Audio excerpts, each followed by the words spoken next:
morning YouTube.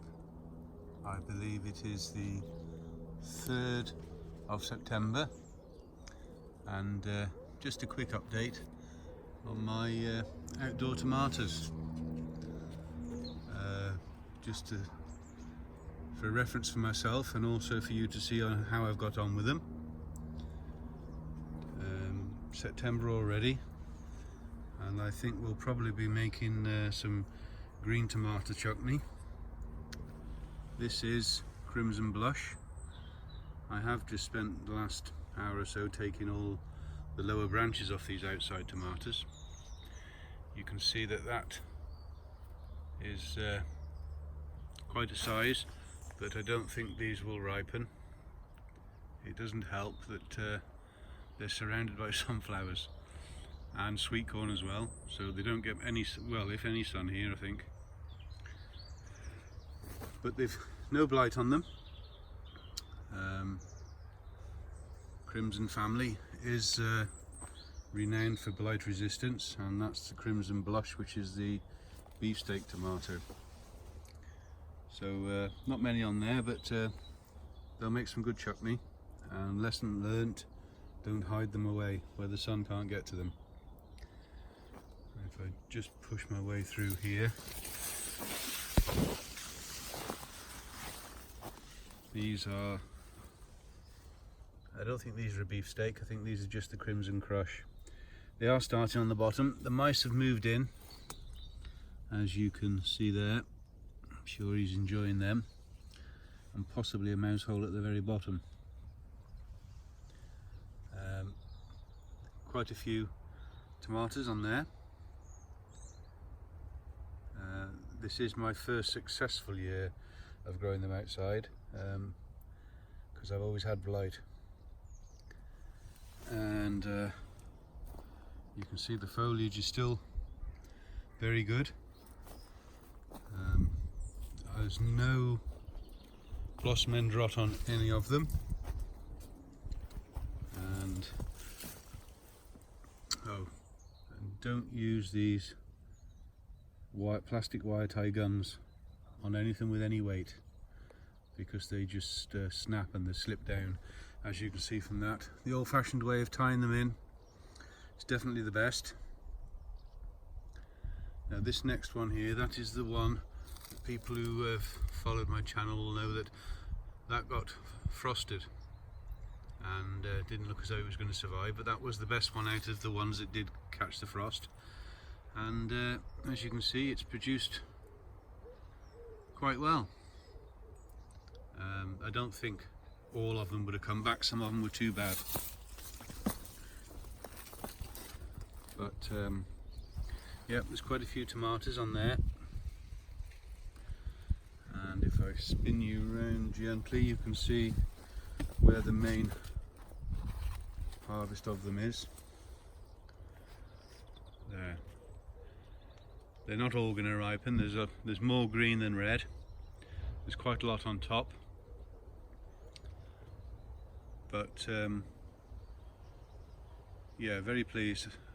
Planted them way too close together, and these metal posts, plastic coated posts, not strong enough to take the weight. So I'll be rethinking my plans next year.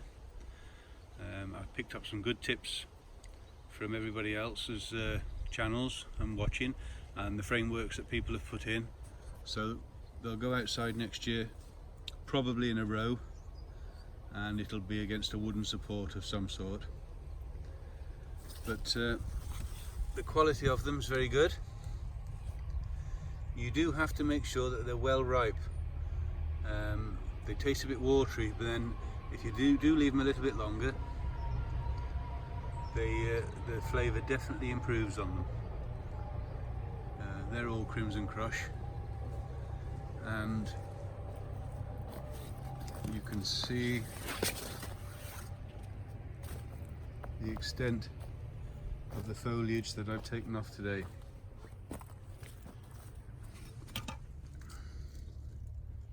That's and it's all good foliage, it's all nice and green, but you could hardly see the tomatoes, hence why there's so many green ones.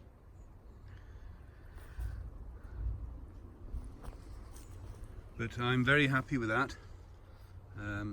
The wife might not be. Quite a lot of chutney in there, I think. We've still got the greenhouse, which is on the go. I might just give you a quick flip over there just to show you how the greenhouse is getting on. But outdoor tomatoes, if I was to sum it up in a sentence, I would say very, very pleased. There is success and still room for improvement, which there always is. So yeah, I'll just take you a quick one in the greenhouse, and we'll go and see what's going on in there. There's the two melons that I have. That's the only two that I did get. I've got no idea when they're ready. If anybody can give me some advice on those. I didn't realise that the wife had been in yesterday and stripped all the tomato plants. That's the extent of what she harvested yesterday. I was working till 8 o'clock last night, so she'd obviously had a busy day. There's still quite a few tomatoes here, but everything is slowing down. I think this one here, which is Sakura, I think I had 13 trusses on it, and I would imagine that all of those will ripen. The cherry tomatoes have done very well this year. Very pleased with them. The peppers are coming along nicely. Some good sized peppers there. All different sorts. They are just starting to change colour now.